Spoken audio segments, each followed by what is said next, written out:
Hey, what's going on? Today on the show, UFC light heavyweight champion Glover Teixeira stops by. He talks about some of the tips and tricks that he uses to have long-term sustainability in this crazy sport, and also what it was like training with guys like Chuck Liddell, getting him ready for those Randy Couture trilogies. Coming up.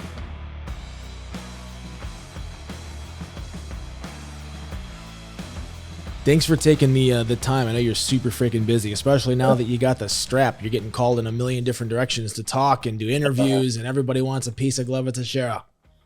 I'm traveling to Brazil too next week, so a lot of getting the stuff together, to travel. So yeah, see, I'm old, man. Like I remember your fight with, oh my gosh, who was it? Matt Horowitz. That was like your second fight way back in the day, right? Oh yeah. Matt Horowitz. Remember he was like, that was a long time ago, man. So I've been on the Glover train for a minute. Are you training? You train with Hansel? I see your picture a little bit. Yeah, so I started doing Brazilian jiu-jitsu in like 1996 with a Renzo Gracie affiliate who brought Renzo in for seminars back then. And he was, you really couldn't find a lot of jiu-jitsu schools in the US. And then I started doing MMA in 1998. I fought my first fight was on the same card that Matt Hughes had his first fight on, and so way back in the day. And then my last fight was 2008. So I didn't train in gi for a long time. Trained with Eddie Bravo for a minute, and then went back and I got my black belts through Renzo Gracie, and that's where my lineage is now. So, but I trained at ATT. You're at ATT now, right? No. I have my own gym over here in Connecticut, in Danbury. Oh, why was it? Danbury. Junior DeSantos is over at ATT. Yeah. Yeah, man, it's too many guys to keep track of. Too many guys there, man. I just stay here and that's why I say in the winter it's hard to, you got to remind yourself to drink. Not in Florida. In Florida, you don't need to remind yourself to drink water, You're constantly sweating down here. It's like you got to get the water in. No choice. You over there in Florida now or no? Yeah, I'm in a suburb of Florida, in Pembroke Pines. I'm like between Fort Lauderdale and Miami, like right in the middle, but just a further west. Okay. It's not too bad. So yeah, Florida's a lot like Brazil, man, with that weather. We got the humidity, and obviously there's a big Brazilian community down here. So you were born and raised in Brazil. Did you have your first exposure to mixed martial arts in Brazil or in the U.S.? No, over here. I'm trying to train over there, and my dream, to become a fighter, and not even like an athlete, professional athlete, such a small town, man.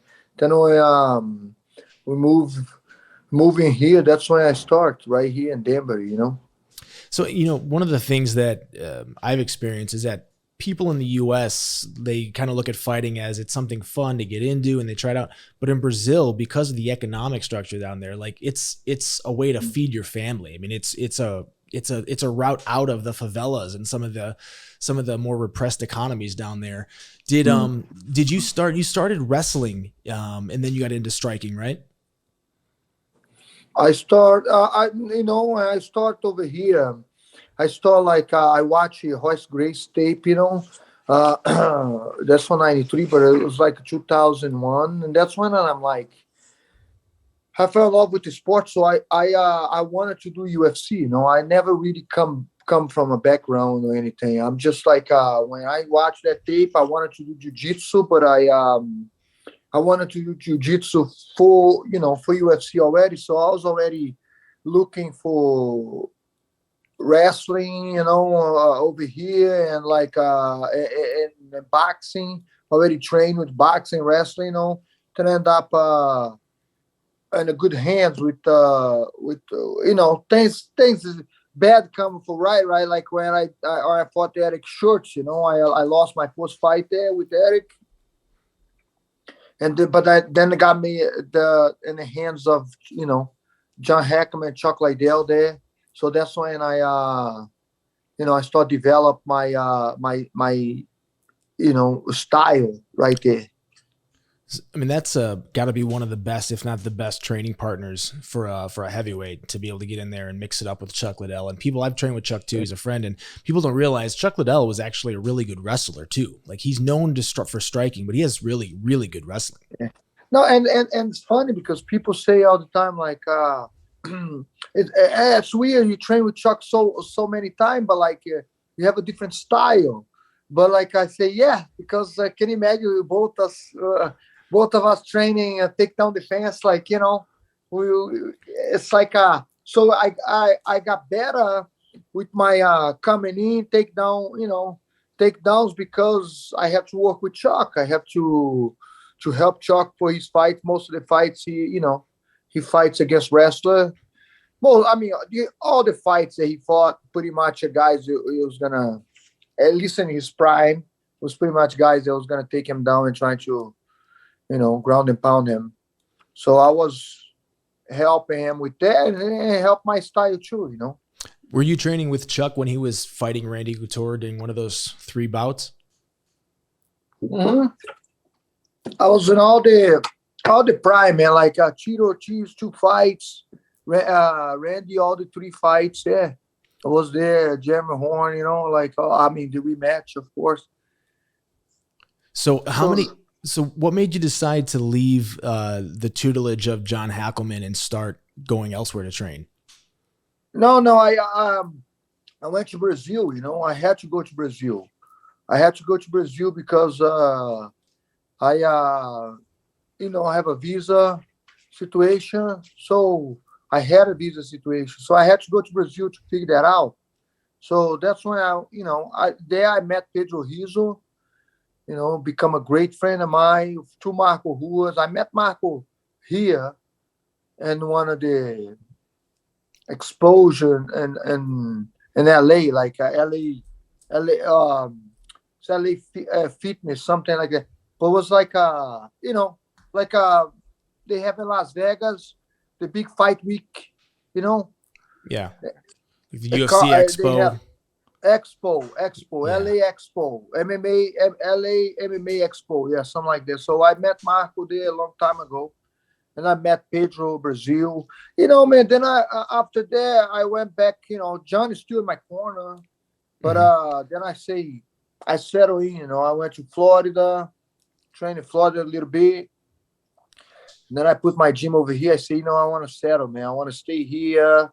If I'm gonna be a champion, after traveling all the world, pretty much, after travel around the world and know from everybody, now I want to settle in and I want to put this together, put the pieces together, like Bruce Lee say, take what's work for you, take what's not work for you, and keep, So I put the pieces together and keep open my mind. Of course, a lot of pieces out there To put to make it perfect, right? But it's working. It's Yeah. working. Yeah, you had 21 fights in the UFC. Obviously, your first title shot was against John Jones. Going into that fight, what was your plan to beat Jones? Just like at that time was strike him, try to knock him out, and if there's a possibility to take him down, go and ground and pound him. But like the situation was the same thing that I do today. Was no difference. Except Don Jones was you know different animal, different time. I don't know. Even if I fight him today, might be the same thing.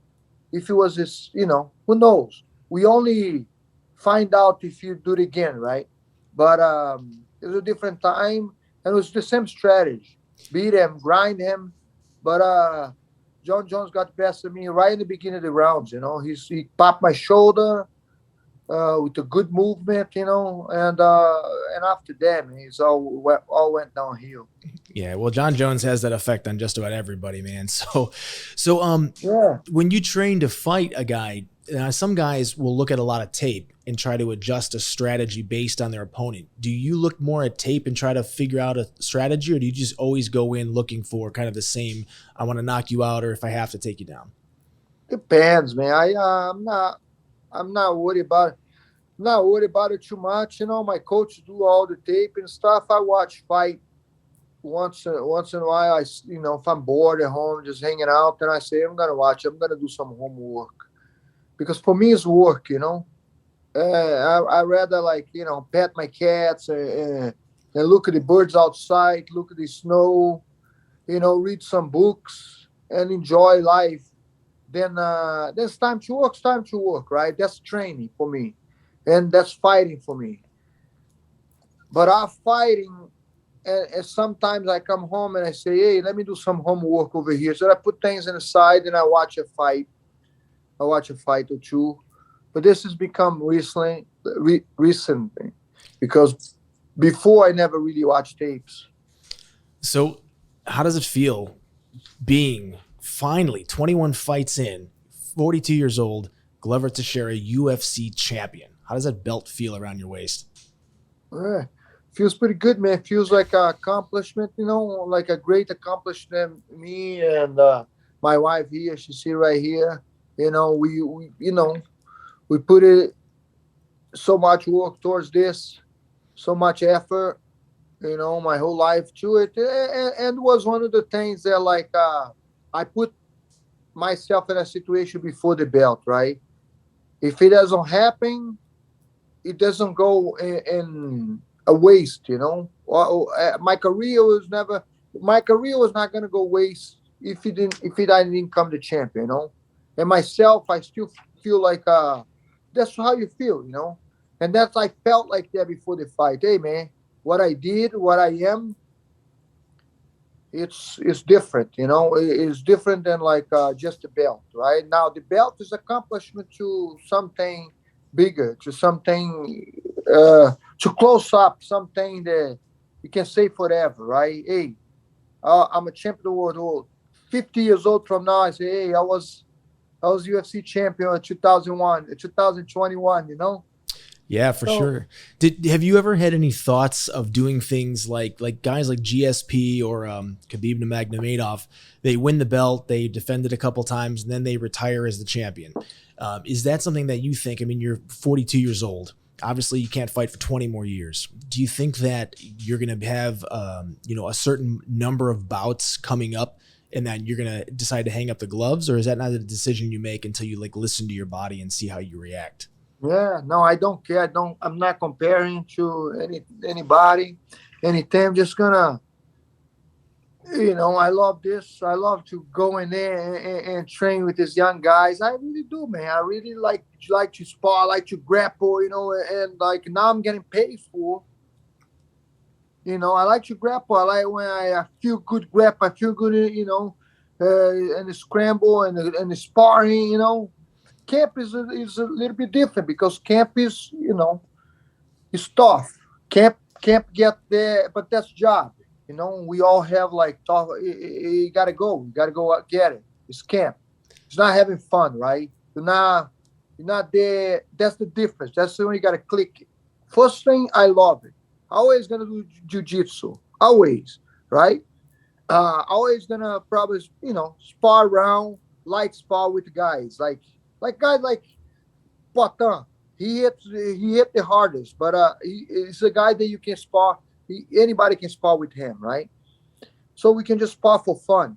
Get a hit, get a couple hits in, get hit a couple times. Not too bad, nothing crazy. Probably always gonna do that. How Grappling.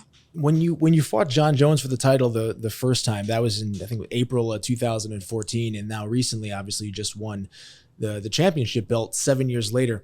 How does your training change as you're getting older, if at all? Just there, just having more fun, and when camp coming, I focus more in the rest and recover my body.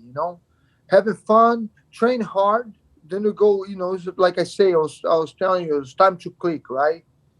When I have fun, you have fun. Oh, grappling, always gonna do, but time to camp coming. That's when you start put the preparation. Back then, I think I put too much effort on training, but then I go out and Friday night hang out, watching the fights, maybe get a couple shots, get a couple beer. That's not resting. I'm still 6 weeks away from the fight or 5 weeks away from the fight, but hey, that's not resting. We lie to ourselves and you keep saying, yeah, man, couple beers. the weight go up, everything, man. So focus 100%, Do you think that if given the opportunity again, obviously you're the champion, do you think you'd ever want to fight John Jones again? Do you think that'll happen at some Eh, point? I don't know, man. I'm just enjoying right now. I see what's ahead of me, Jiri, they've been talking about it, right? Um, that's what ahead of me, and I'm not, like I say, I hold my ego, I control my ego, so I don't go too crazy, man, on us, um, thinking about flying to, just live in the moment, and enjoy the next fight. And I don't know, man. If it's possibility one day, maybe.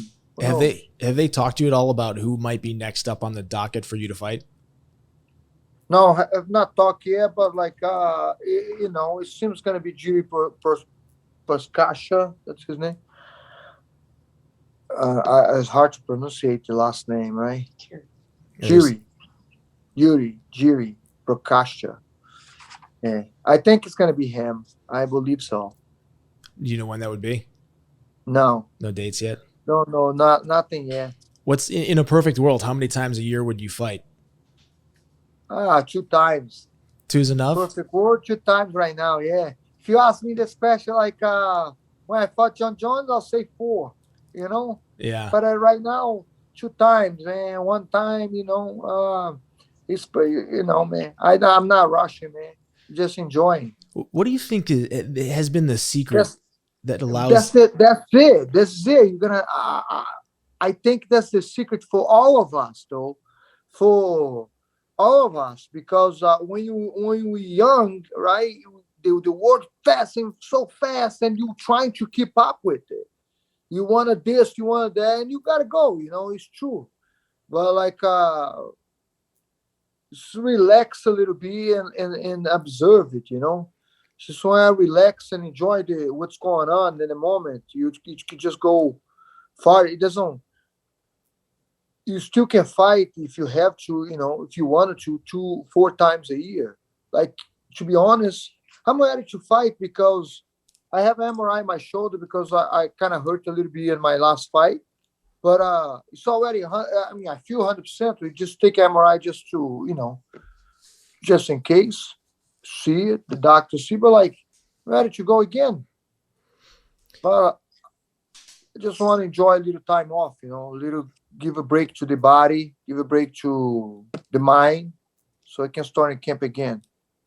So I know that you went to the Cleveland Clinic and you went with Senator McCain and a couple other people there to talk about brain health, because that's one of the things we really don't have a lot of research on, as opposed to the boxing world that's been around for 50, 60 years in the MMA community, the long-term effects of, striking and stuff like that. What have you seen in terms of like how that's going to affect athletes, or is that a concern for you personally or for the sport? Yeah, of course, training.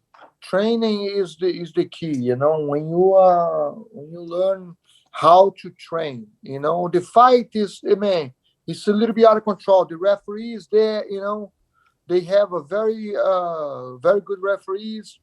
And it's a fight. You're gonna take a beating if you have to in a fight, no matter, because you gotta go after. Like, I'm the worst guy to say that. You look at my fights. I'm always get beat up first. This last fight was kind of cool. It was no, but usually, but training. How do you train? The precaution that everybody should have. Headgear. And knowing you don't have to kill each other in training. When you learn that, you can go far. So, when you have a bout coming up, how far out are you typically getting ready? And does that change if it's a championship fight? I'm just trying to hold on, let me put this battery here, otherwise my phone is gonna Yeah, no die. problem. All right. Hold on a sec. Yeah. Okay. So let me make sure this went in. Okay, yeah, we're good now. Okay, what do you say? So when you're getting ready for the fights, are you training 8 weeks? I mean, you're always training, but like in terms of putting together a fight camp, how long does that typically last, and what does that look like? Usually 6 weeks. 6 weeks. I like to do it, 6 weeks. Get in the camp already, like my weight down, my fight weight. Usually, perfect camp is going in with the fight weight to start camp. That's how I like the guys to do it in the gym too. Start camp, 5 weeks already on the fight, on the weight that you're gonna fight. Do you find it's harder to cut weights as you get older, or do you not cut a lot of weight for your fights? I don't cut much anymore, but for sure, yeah. Everything's harder when you get older, man. So do you primarily just train at your school to get ready for the bouts, or do you float around and bring other people in?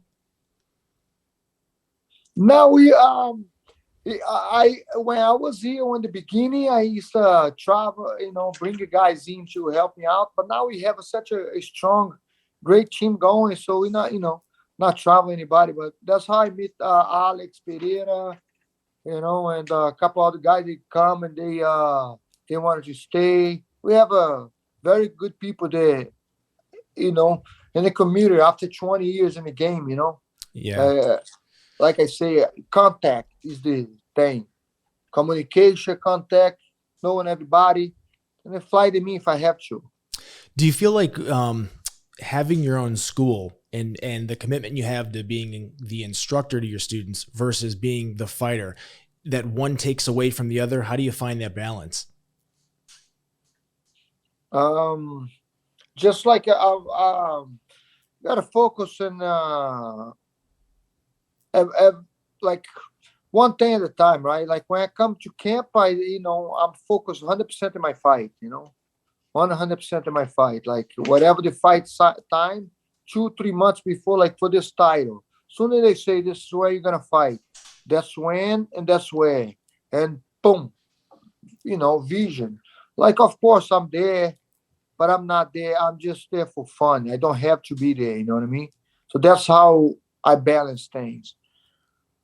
Don't count on me, but I can be there. I can help you out.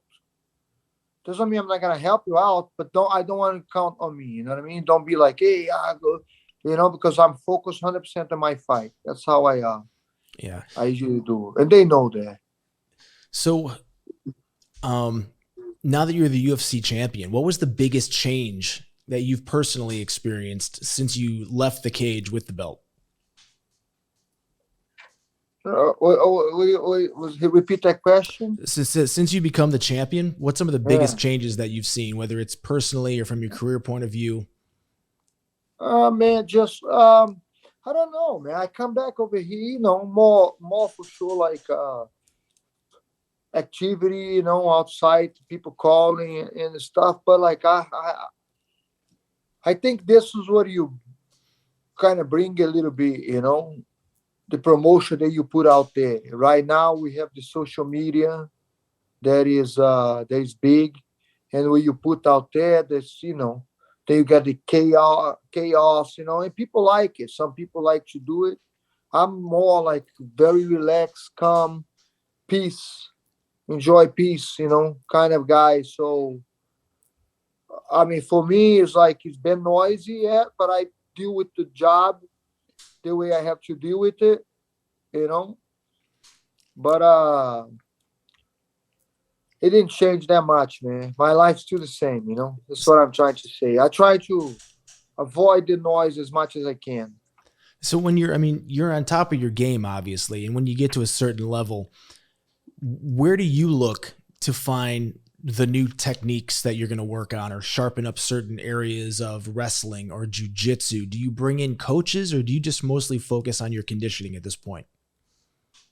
No, yeah, I just I don't. I'm not a guy that I like to drill a lot. Nah, not drill like repetition, because I did that like way too many back then. Now we do like a specific drills, specific drills. Go back, get this, get that. See what's work over here. This guy's is better over there. We're gonna work on that. And then we have this strong team. Like I say, we talk with Kyle. Oh, with this guys get good. He's good in armbar like Jan. He got some good armbar. Some choke to the side. So we work on specific things like that.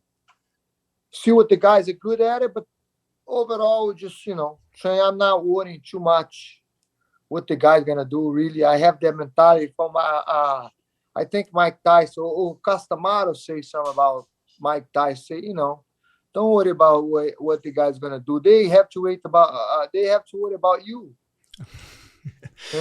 So I'm not worried about too much what they're gonna. They have to worry about me. They know what I'm going to do.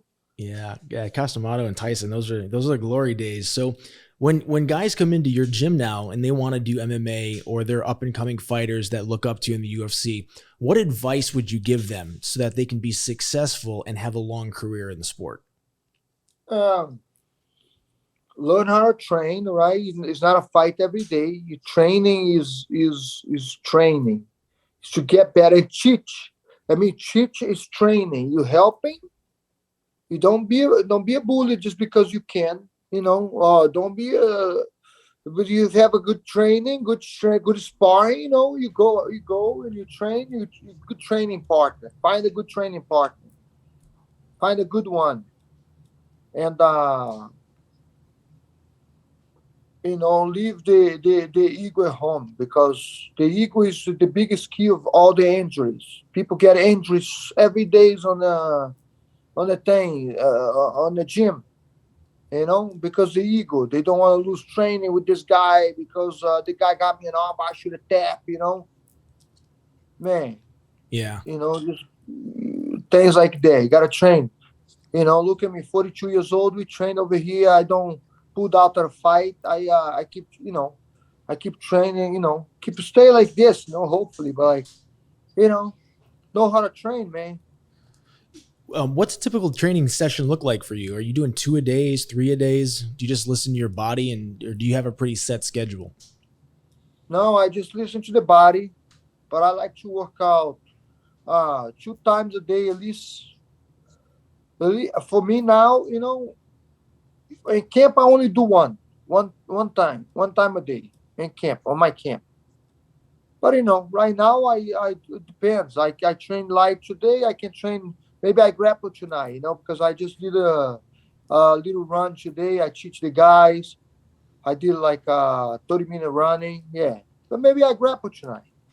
I gotta teach the class. So that's funny that you said that you only train when you're in camp once a day, because I think the rule that I've always seen, I know I used to do 2 a days. A lot of guys are coming into the gym 3 times a day to train. Do you think that they're overtraining? 42 right now too, you got to think that way too, you know what I mean? Yeah. But yes, a lot of overtraining. In camp, you don't need to train, especially when it comes like you peak, right? 2, maybe 3 times before. When it comes to camp, it go 3 weeks before you fight, man, or for anybody. I do that with everybody. Then I start doing 1 train a day. 1 train a day, because I want a quality training, not quantity. When it comes 3 weeks out, 1 train a day. Well, you've had 40 professional MMA fights over many, many years. If you were to go back to the beginning of your MMA training, would you do anything differently than you did to this point? Come on, man. That's an unfair question. It's unfair. It's unfair question for the whole, for you. If I ask you like, hey, man, if you go back 20 years ago, would you do anything different in your life? I would. I'd work on wrestling a lot more, personally. That's what I'm saying. You, of course you do, like, all the mistakes like I used to do. So, but if you tell me, okay, go, what that advice, you go back 20 years back, or even when I got in UFC 10 years back, yeah, man, listen to the body more, drill and like work on like on the tools that is gonna make the difference. What make the difference? They all know boxing, right? But the good boxing code, like Muhammad Ali, Mike Tyson, they snap, the punches snap, the those things you gotta work on timing. Put more effort on timing. with timing someone, you know. So Those are drills. Those like you gotta drill that. yeah. So I would tell myself to drill more and and not go so hard all the time. Not to kill myself. I was doing CrossFit, man. 15 years ago, I was doing, you know, training camp. Training and do CrossFit to work out at night. Really, totally go in the CrossFit gym, and people still do that today. They go to in Brazil, or here, they go to CrossFit gym and do CrossFit workout. You know, okay, this is the workout today, CrossFit, and like now you're gonna battle that guy that is there doing CrossFit only, and we did Aiko, you know. Oh man, I heard shit. I gotta row 800 meters. This guy's is row 1,000 meters. You know, I'm behind him, and all that for what? Like to kill yourself, you know, to You, kill yourself. so your first fight in the UFC was against Kyle Kingsbury. It was back May 2012. When you first fought in the UFC, a lot of people talk about getting that deer in headlights, right? Like it's their first time on a huge stage. They get nervous. You obviously didn't have that as an issue. You stopped him with a submission in the first round. Were you nervous going into your first fight with the UFC? No, not at all. Not at all. I was never really nervous going to any fight, man. I was like, maybe a couple fights, but I really never really. I was just zoning. I was just happy. I'm always like I always have been. Never really changed me from. If you tell me like the adrenaline, yeah, more adrenaline, more like, but anxiety about like I have to win or I'm gonna win or I'm afraid I'm gonna lose. These things never come to my mind because even when I was there, WC like, oh man, if I don't win this fight, I was I was in Brazil with Ed Soares. Already told me, all right, I knocked out Sucudio. I was in Brazil waiting for my paper, and the day that my paper arrived, I would come here and I would fight in UFC. Contractors already all set. Dana White already say, and you know, Mount say, hey man, we need Glover, we want him, and Joe Silva that time, and I was fighting all those fights over there. You know, if it was somebody else, if people ask me, hey man, you wanna really fight because if you lose the UFC, I say if I lose, what I want to be in UFC for? If I lose to those guys over here, man, maybe they deserve to be in UFC then, you know. So it's just fighting. I never really nervous about it, you know. Just enjoy the moment. Yeah, man. Well, you've definitely got a great moment to sit back and enjoy and just relax now that you're the champ. Do you feel like there's more pressure on your shoulders for the next fight because now you're the defending champion? And a lot of people say you're not really the champion until you've defended your belt once. Or do you feel like it's just another day at the office regardless? Well, look at me. Look at me right now. Do I look stressed? Not at all, Yeah, man. not really, You look man. like you're enjoying life. Yeah, and I'm gonna grapple tonight. I trained 2 times today. You know, I like I say, and that's just like drinking a little water here, eating good food. And I'm gonna, you know, grapple like probably like go at it today. You know, with those monster day. Like Turma is getting ready for Rodolfo Vieira. So it's a brawl, man. I love it. You know, What, there's no pressure. You're just you know, gonna go over there and do what I love to do. one thing I've never really asked anybody, and I'm really curious because you've had an extreme amount of longevity in this sport and still competing. Obviously, your age at a super high level, and you're the champ. What's your diet look like? Do you change your diet at all? Do you just eat vegan, or do you just It's eat very everything? good now. It's normal, like just less, right? Don't need to eat too much. Just control portion, man. Like you know, good like eggs, morning stuff like everybody knows, man. Nothing crazy, you know. Nothing too crazy. Vitamins, yeah, nothing crazy, man. Reality is discipline, I think. You know, focus and what you want to do. Like I say, a lot of people don't know how to do it. You know, doing CrossFit and then go training the next day and know why my jiu-jitsu is not so good, why I'm getting injury.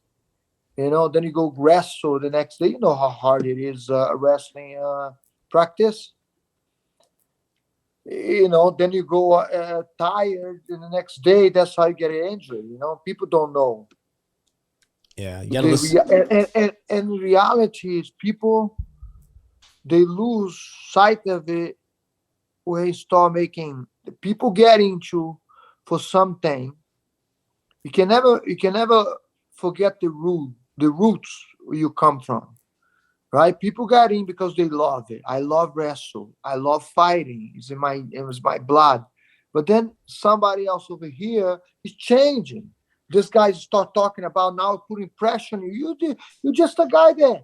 You got to remember, man, when I grapple Naga, do I care about the guys beating me? Do I care about, no. I just want to get in there and do the best I can, and I do what I train. I'm ready to go 10 minutes this is grappling then, And now the stage is big. The fight is big. The chaos outside, right? They promote UFC light heavyweight, blah, blah. But that promotion, but you cannot change what's inside. Inside is I'm a fighter. I'm just a kid that wants to have fun, man. Go in there and wants to have fun, you know what I mean? So we can't. That's the advice I give it to the people, to the kids, to not let the outside noise to change and to put that pressure, because people put that pressure. Oh man, now you're in UFC, you gotta train, you gotta do this, you gotta fight, you gotta win this fight. The UFC is a big deal, and people forget. Shit, man, I'm not having fun anymore. Now it's too much pressure. Yeah, no, I agree, man. I mean, you got to enjoy what you're doing in life. And it sounds like you're really enjoying not only fighting, but where you're at, man. And I appreciate you taking the time to stop by and chat with us for a bit, man. And look forward to watching you kick some more butt in the UFC. Thank you, brother. All right, man. You're ever in South Florida, I owe you a beer, acai, some coffee, or a dinner, whatever you want, brother. All right? Okay, we drink a beer. Awesome, man. Sounds good. Thank you so much, Glover. Take care, man. All right, champ.